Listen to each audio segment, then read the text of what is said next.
All right, Mayor. Last couple days in office, what's going through your head? Well, what's going through my head is, again, as I continue to do the job to make sure everyone's safe, that during the holiday season, our police department are doing what they should do and protect folks.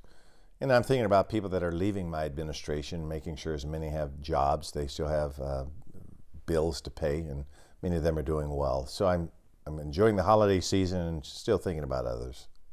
What do you think's truly changed in the last 4 years in Seattle? Well, what I think has changed is we are still optimistic that the future looks bright, that coming out of the pandemic, coming out of the George Floyd issue with civil unrest and social unrest, that we think that the city's on a trajectory to do great things. People are coming back to work.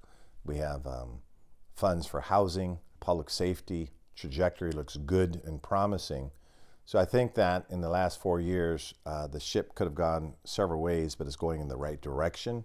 And I think the city should be very proud of that and be optimistic about that.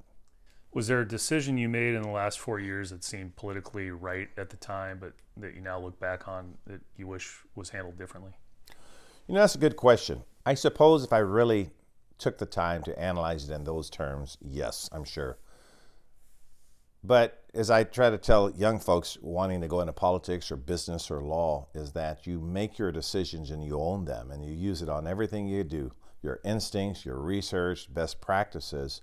And should the outcome be less than desirable, then you learned and you use that to keep moving. So I don't look at so much as I should have done this instead of that, because I'm pretty good at decision making. And so I've always had a North Star. So I can't say, no, I should have done that or the city should have done that.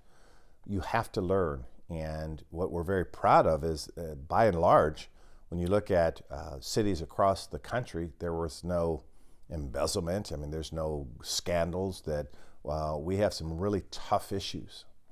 And I'm very proud of how we were able to get through them and put the city on the right course. And so I don't say there were any major course corrections that should have been done. I'm sure political pundits could think otherwise, and that's fair. But no, I don't look back at it and say, oh, we should have taken a left turn instead of a right turn. No, that's not how we think, and nothing comes to mind when I think of that. Do you have something in mind? You can let me know. I was just going to say, what Well, about the police chief issue? Well, let's talk about that. I was going to say I would not have thrown a basketball up during a speech in announcing the Memorial Stadium. The police chief is a good example. I knew former Chief Diaz when he was just when he wasn't a chief, and by all indications, a fine human being. There was no issues to suggest that he shouldn't have been chief. In fact, he was the chief when I became mayor. But once again, he makes personal decisions, and there's an investigative report that suggested he was making decisions that were the basis for which a decision that I had to make. So not a bad decision, a decision made based on logic and an investigation.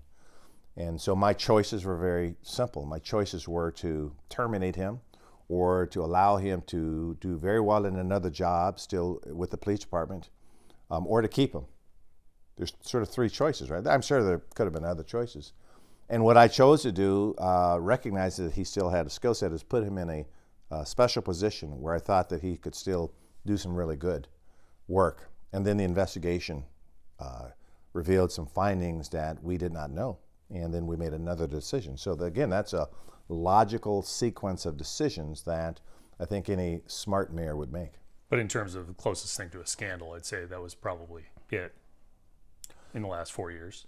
Well, I wouldn't even call that a scandal. I mean, I would call it a termination based on facts that were investigated. You know, when you're running a major city, the 18th largest city in the country, a city that the country watches because of industry and sports and entertainment and all the things we have to offer, you're going to have big city issues. And if you look around the country, you'll see a lot of police chiefs terminations or hirings and changes. And so that's not a scandal. That's just par for the course in running a big city. The tenure of police chiefs are not that high, not that long. So again, I wish everyone well, and that was a decision we had to make. I know that a lot of people have credited you with the city being safer. The metrics in terms of the crime data from SPD seem to indicate that there's fewer tents on the street. A lot of people have said that they believe Seattle is safer than it was 4 years ago. Do you believe the city's safer? It absolutely is. The data would suggest that, even the feeling that you have, but I've always said is not safe enough for me in terms of I don't take a victory lap.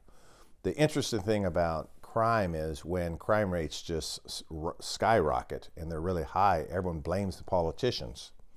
But then when they start to come down, they will say, well, it's coming down organically, not the result of politicians or policies. We were very intentional about creating the right kinds of policies, whether it's fentanyl use, whether it's trespassing, whether it's keeping parks open and clean and safe. And so and using technology, by the way.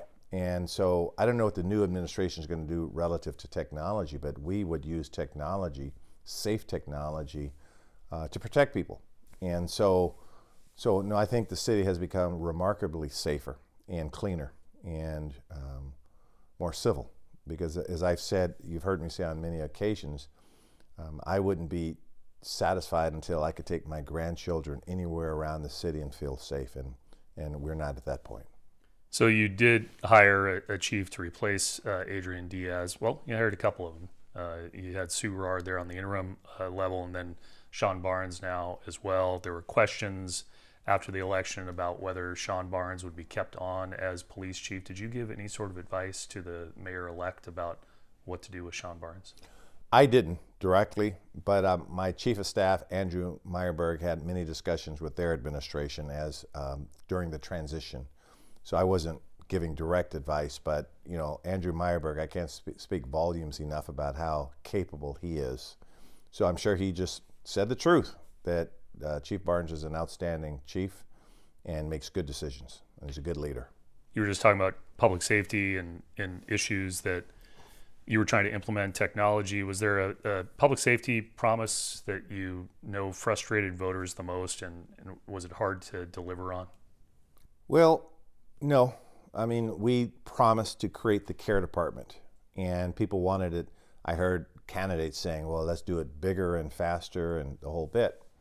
Well, that was a legal impediment, that we had what's called a union contract. So we had to negotiate that, and we were able to successfully negotiate a great contract to allow us to expand care. So that was a promise we delivered on. We looked at the numbers of recruiting and how abysmal they were when we took office, and we're able to reach unprecedented levels in terms of new police officers, lateral transfers, everything that we're doing to get a robust police force.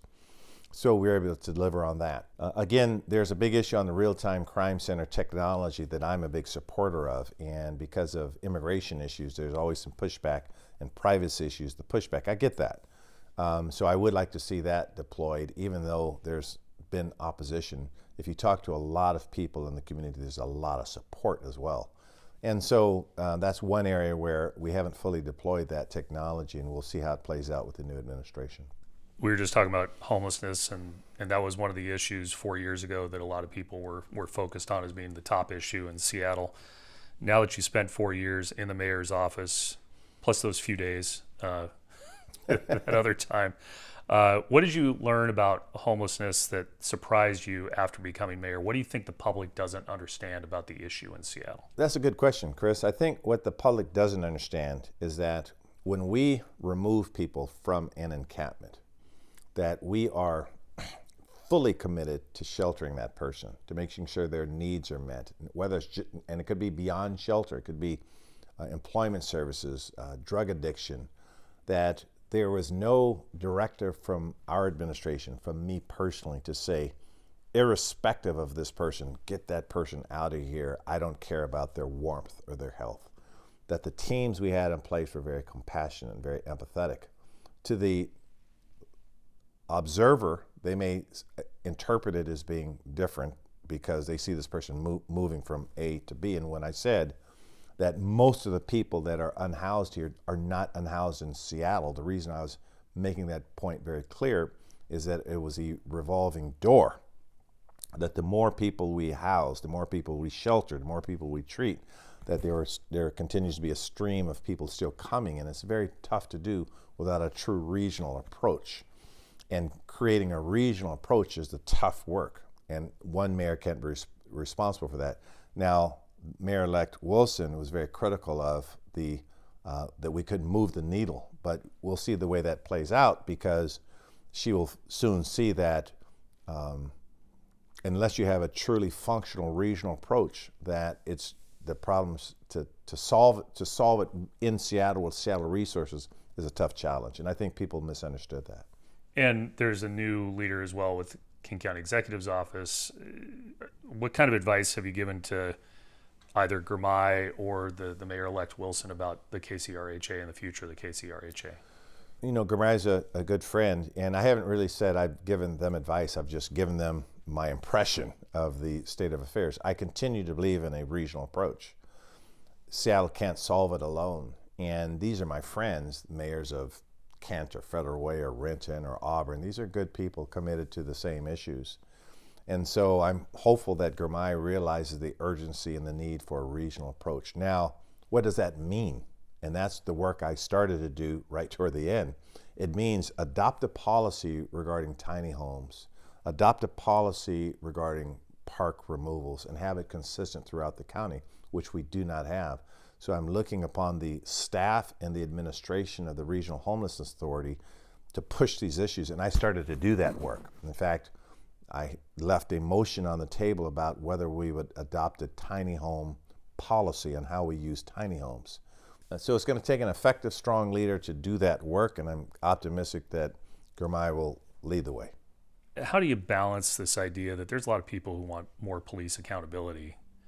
You're trying to recruit officers. You're trying to keep the officers motivated. It's a difficult middle ground to find. What advice do you give to others about just navigating that middle ground and rebuilding trust, not only with police accountability advocates, but with police officers with the shortage that still exists in Seattle? Well, let's talk specifically about police accountability. Anyone that is a police accountability advocate is that you're looking at someone that's cross-examined police officers. You're looking at someone that comes from lived experience of having terrible experiences with police officers in the neighborhood that I grew up in, the Central District back in the 60s. You're looking at someone that really wants to hold them accountable. So then I will ask you specifically, if you look at the accountability system, it's one of the best in the country. We have that there. So we have to now look at the conduct that's creating a problem. And if you look at the conduct of our officers, it's pretty remarkable. The use of force is less than 1%. We have a national best practice. Now, one could argue about subpoena power or more civilian involvement in the police department. Under our administration, we have more civilian work now that the city's ever had. For example, in certain levels of investigations, certain, not just accountability investigations, but investigations for the police department. With the care department doing a lot of civilianized work, if you just look at the hard data, we're really, really good in accountability. So yes, we take shots at it, but I would ask that person, show me an example of where the accountability system broke down. You will always have an officer that used poor judgment. That's in this whole country. That's just, they're human beings. They have to make split-second decisions. But the system is, by and large, a good system, and we'll continue to improve it. So, you know, it's almost offensive when people don't think that we have an administration fully committed to accountability.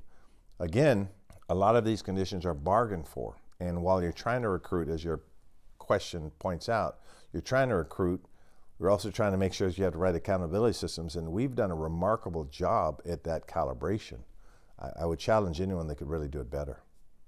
So moving on from police accountability and policing, public safety, obviously that was the issue 4 years ago, and homelessness, it's kind of moved now into this affordability discussion, not only locally, but on a national trend as well, and it's played a part in all the elections across the country. You supported a bunch of new taxes during your 4 years in office. There are questions now from small businesses about it's harder and harder to run a small business. We're hearing about restaurant closures all the time. Do you think it's easier to run a business now in Seattle than it was 4 years ago? Yeah, first, I disagree with the premise of your question. I didn't support a bunch of new taxes. I'm very parsimonious when it comes to tax increases. We have to tax more. Larger corporations, I get all that. High extreme wealth individuals, I get all of that. But we also always watch the impact on small businesses, so we weren't tax crazy, if you will. Is it tougher to do business? Absolutely it is. And we have to recognize that with the restaurants as an example. We really need to sit down. This work we were starting to do. Sit down with all the restaurants. Open up your books. We could sanitize and take your name off of them to show policymakers, the city council in this situation, the state legislators, how tough it is to run a restaurant or other types of small businesses. And yes, we could do so much better. And that's why I think you need someone with the business acumen, leaders in there, policymakers, to understand that it's tough for small businesses to survive in Seattle. And we will drive them out. They will close down unless we become sensitized to that as a real threat.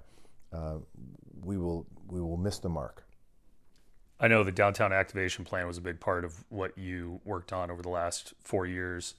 And there's an argument that parts of the downtown footprint are doing extremely well. The waterfront, South Lake Union, Pioneer Square is now booming again, Capitol Hill, but there's this hole kind of in the middle.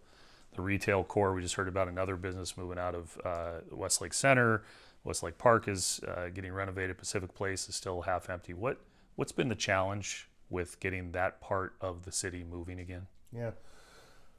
The challenge has been that buying patterns has changed. Consumer expectations has changed. When people can go to a mall and they're warm and they don't see drug use around when they're shopping, they now have that higher expectation, as they should. Therein lies the need to have effective public safety, more officers making sure that our streets are habitable and safe for everybody. The other piece of that is what drives a consumer to a certain area. We have to look at that now because people are using e-commerce to buy more items. And so the experiential activities, whether it's a restaurant or a dog park or art or music, these types of things have to be amplified for an area to become vibrant. And so that's why you see increased activity, pedestrian activity around the Pike Place Market that we're doing, pedestrianizing areas to make sure it's more vibrant.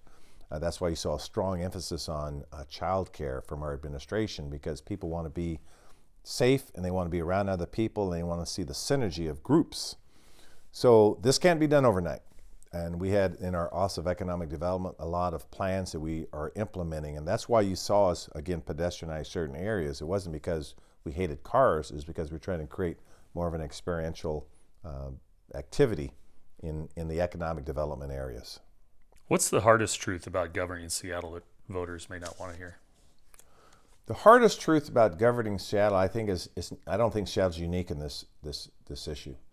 I ask people, where do they get their news? Where do they get their impressions on how things are? And with social media being what it is, with all of the levels of social media, that often there's just misleading or untrue assertions about an area, about people, about things.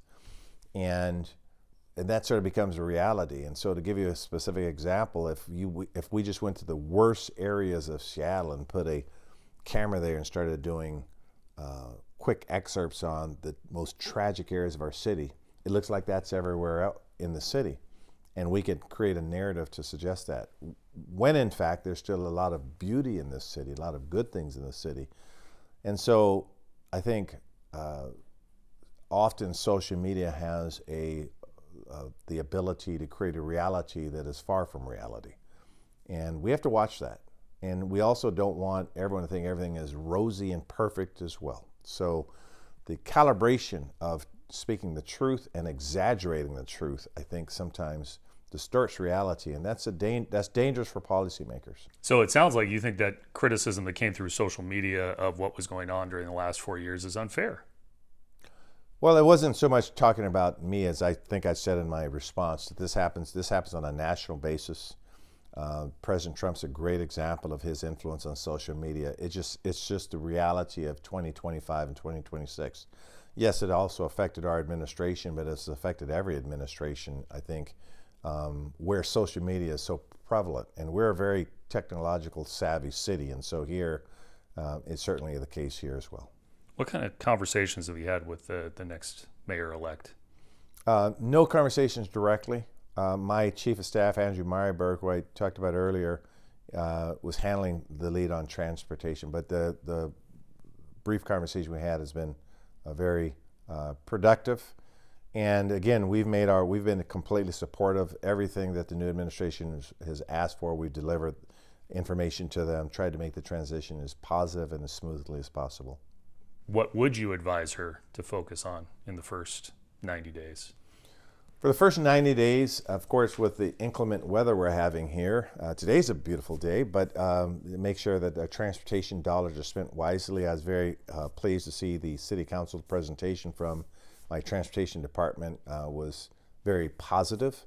So I'd certainly focus on the transportation issues, public safety again, and in our parks and the conditions of the quality of life in here in Seattle. You have to be on top of that. That's not something you just wake up and react to. So you have to be very intentional. So I would suggest that, again, the new administration, they know the rank and file in the police department. They know the rank and file in the care department, and such that the personal relationships are developed. You can't just direct the city from the 7th floor. You have to go out there and meet the people, and I'm confident that they'll figure that out. She's kept quite a few of your department heads. Yes, many of them are very good department heads, and so that's a good thing. So here's some fun questions Okay. as we reflect. What moment during your term actually kept you up at night? Well, I have to be honest with you. I sleep pretty well every night because I exercise but let me try to give you a better response than that. What moment kept me up at night? You didn't have any stress on the job? I deal with stress real positively. I'm a man of faith, and when you walk by faith, you don't worry as much. I work really, really hard, and so if you work really, really hard, that's all you could do. So you don't leave anything on the field. You put it all out there in the field so you don't stress, particularly toward my 4th year, that my communications team were noticing that on social media there was just a lot of untrue facts, untrue assertions, accusations said over and over about how we're running our administration. And I was thinking, this is the furthest thing from the truth. The people love working for my administration. My executive team, they love working together. They love working for me. These notions that it was maybe hostile or there was negativity, I'd meet with a full group and said, I'm happy, but maybe I'm projecting that on you. Talk to me about how everyone feels. And we were getting overwhelmingly positive support. I would walk out the room and ask others to have those conversations. But what always was bothersome is there was this narrative that on the 7th floor, for example, it was not a pleasant place to work. I create pleasant places. I'm known for that. I love life and I love people and I love to work. And so what would keep me up is where people were saying this negative stuff about our administration. I heard this, and there was always an anonymous source to say this. And I was like, well, that's not reality. We had no lawsuits or HR complaints or any of this stuff that many administrations are known for. So that was always a little troublesome, this notion that we didn't have a great administration to work for. Why do you think Seattle just likes one-term mayors, apparently, in the last 20 years? Yeah, that's a good question. I've been asked that a few times. I don't really know. We here in Seattle, we're interesting. On the one hand, we are very liberal and very progressive, and we like new things. On the other hand, we are attracting a lot of talent here, a lot of high wealth individuals, a lot of corporations are doing quite well here, and we welcome that. This is these are good people coming here to embrace Seattle. But there is that sort of push and pull that that the unaffordability of a house is because people are coming here who can't afford them. They're coming here with 7-figure salaries or close to that. They can afford these houses. And so one of the challenges here in Seattle, because we are successful, it creates the anger and the angst and the disappointment from so many other people. And you're trying to calibrate that. And that's what's, I think, somewhat unique about Seattle because it's a wealthy city. Are you still optimistic about this city?